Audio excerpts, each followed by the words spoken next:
the St. John Parish Sheriff's Office, they actually had multiple units drive down this road. They surrounded our news unit, believe it or not, and they were just making sure that we were safe and that we were good. There was nothing shady going on. But they did warn us that, you don't want to spend a whole lot of time out here in this area for safety reasons. The Sheriff's Office, they're also monitoring everything from this area because there's a crime camera. You see the red and blue lights flashing on the post right there.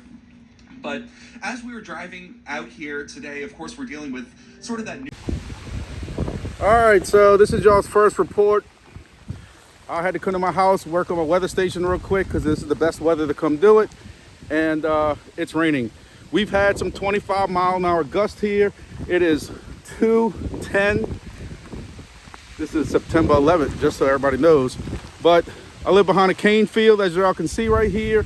Cane field is already laying down, and it is raining pretty good right now. So we started to get some pretty good rain through here, and some of these vans are coming in. So that's what this looks like back here. My backyard's already got a little water it's holding, but this is just the beginning. The eye of the storm is close to 3 hours away offshore before landfall. So y'all can see I still have not replaced my fence from Hurricane Ida because I don't have $20,000 laying around. Yes, that's what they quoted me for. But that's where we are right now. And my little garden probably is not going to make it. But we'll see. All right, I'll update y'all a little bit later with another video. Make sure y'all can see my hat. So we are about T-minus 45 minutes to an hour from eyewall. The eyewall is actually going to be coming over this site. This is where I work at. It's also coming over my house. That's how wide this eyewall is. So I came over here to check my tower out. I want to make sure everything's running with it. I wanted to come do. We still have power here. So I wanted to make sure that I got generator running. I checked the generator. My generator is running. Y'all know I got my stuff up top, and all my repeaters and different things like that for backups and for our main radio system. And I just want to make sure it's all rolling. So ready to go. It's getting windy here, if y'all can tell. Check these trees out in the back. So we're probably getting some 40 mile an hour gust. And I'm on my third pair of clothes. So we'll see what happens. And yep, it's getting pretty nasty. So hopefully I'll get some video for y'all when that eye wall comes over. So we'll see what's going on. Check y'all out. I guess we're gonna find out how durable the hat is. So yeah, I've been through 3 pairs of clothes already in the past 2 hours. Every time I run out and get some, you think I'd learn my lesson and put some rain stuff on, rain coats and rain pants, but I jump out the car too quick. So one thing I'm gonna tell you is I am worried about some of my stations. This isn't the best way to find out how good my installs are for my wing bit stations, but we'll see what happens. I told y'all, if y'all watched any of my videos, I was very worried about my weather XM stations, plastic. I didn't think they were durable at all. I can tell you we've had some 20-30 mile an hour gust already. The station itself is still up. It's still reporting wind. It is still reporting temperature. However, this moisture on my body is apparently a figment of my imagination because it says there is 0 precipitation going on right now. I did climb on the roof of my building. That was one of my second pair of clothes, and checked it. It is still up there. There's nothing on the dish to stop it. I don't know why it would not be reporting anything, not raining, but it has stopped doing that. So, hey, that is what it is. That's their quality. But just to let you know. So, yeah, we're getting ready for this eye wall to come through in about an hour. It's not looking too great, but again, we did not have, we were expecting a Cat 2 to Cat 3 hurricane, and we do have some 60-70 mile an hour winds along the coast where it just made landfall about 20 minutes, no, maybe about 30 minutes ago. So I think those winds are gonna die down quick. I'm still expecting some 60-70 mile an hour winds here though, so with gust. So we'll see how that goes. All right, we T-minus about 30 minutes, maybe a little bit more than that, maybe still 45 minutes. I haven't really looked on eyewall coming over LaPlace, St. James area. I know some of y'all from Slidell have come to the swamp tours, zip line or swamp zip line, whatever they call it. This is the road that goes to the swamp zip line for those who have been there.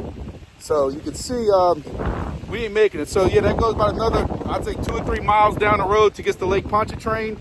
And I was trying to get a picture of that for y'all, but I ain't making it, even in my high truck. So yeah, so those who have been to the zip line know where this road is to the lake, and it is flooded. So that's it. So this will probably be my last video for a while until the eye wall comes. Or if it gets really hairy, I might take some video for y'all. But other than that, we'll see what happens. Contact proper officials because it's going to take them a while to get to you.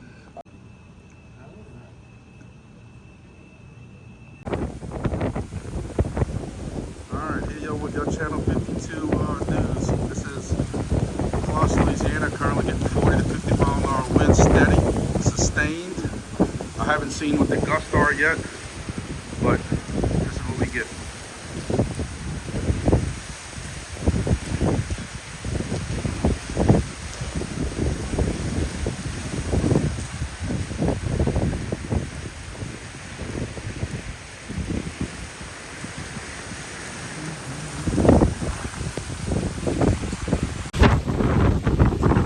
Y'all want another video? Here you go. This is La Paz right now. We are at 30 to 35 sustained winds with gusts almost 60 miles an hour right now.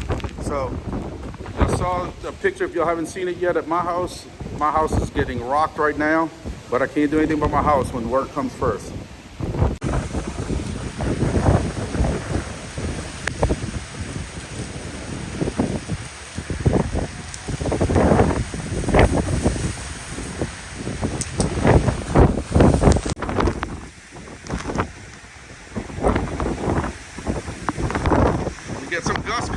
Got some gusts coming through.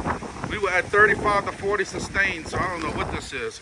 I'm trying to take some good video for y'all, but my camera just keeps getting wet.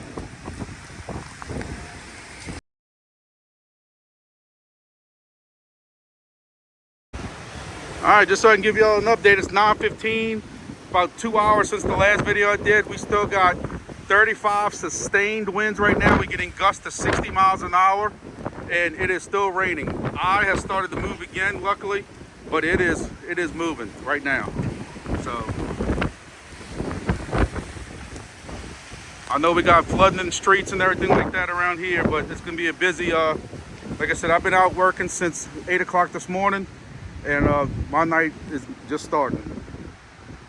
Catch y'all again.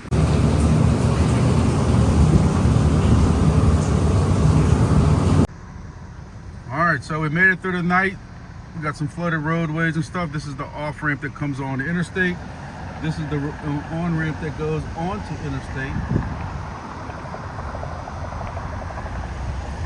So as you can see, it's a little hairy. But we got all this barricaded for cars not to go through because they are going to get stuck, but people go around barricades because they think they know better. And it's on them if they get stuck because they literally went around the barricades. So we'll see.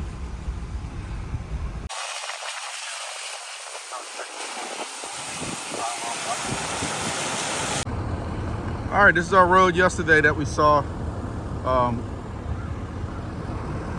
called Terrebonne Road, Frenier Village. We got Frenier Restaurant down here, but this is the road we had yesterday that was, I was probably parked, I don't know, probably where that pole is right there at the edge of the water. This has come down a lot because this earlier was, you can actually see this weed line right here. That shows you how high it is. Now, further down the road is completely impassable. But like we said, you got people who are going to ignore the signs. They're gonna go drive all the way down there and realize at one point, you literally cannot get a truck through it, and they're going to turn all the way around. Best part is when we sit here and have a deputy or somebody parked here, we'll have a deputy parked here with the sign that clearly says that, and then the best question is the road closed? I won't tell you what my normal answer is. So that doesn't look like it. We just had a fish jump all the way back there. That's hilarious. So that's part of our recovery for today. Going around doing some assessments and all that, trying to see what's going on. We got some flooded roadways still, but this parish where I work at got off very easily. A couple of homes got some water in it, but very minimal, nothing compared like the hurricanes in the past, where we had whole neighborhoods would be underwater and stuff like that. So last night when we came out here about 12 or 1 a.m., we couldn't get down any neighborhood. Every street was flooded, but a lot of that has now, this wind is blowing the lakes this way. So what happens is the wind before the hurricane comes is blowing this way and blows all this stuff this way into the town, which is that way. We're currently in the process of getting levees built for that, but we didn't have this problem years ago. But as levees are built towards New Orleans, that pushes the water this way. So, and then what happens is after the wind blows all the stuff in here, after the hurricane passes, the wind's now going in this direction and pulls the water out of here into the lake and towards Lake Bourne, which eventually is then called from Mexico. So that's how that works. All right, so down this road is where they eventually are building the levee. And as you can see, this road is flooded also. And they only go deeper there with trucks. And that white truck's gonna have an issue also. As it gets further back towards the lake, it gets deeper. And I haven't been down there this storm, but I know in the past, I've been working out here 28 years. Even when it's cleared out this much, it's going to be up to his doors when he gets further back. So we'll see. Here comes the National Guard trying to get on the interstate. So if any of y'all come through this area at all, are y'all familiar with I-55, Interstate 55? This is where it begins. And it goes all the way north. I know through Illinois, I don't know how high, I know it goes through Mississippi, Arkansas, Tennessee to a point, Missouri, and it goes north than that. And this is where I-55 starts at. Well, we got barricades up there to stop people from coming through, because what happens is you have people who will be coming down this ramp at 55 miles an hour, and this water's at some points over a foot deep. So you can imagine what's gonna happen when they hit this water. But again, people drive around barricades and they're gonna look at me like, is it okay to go through, when the barricade clearly says the road is closed.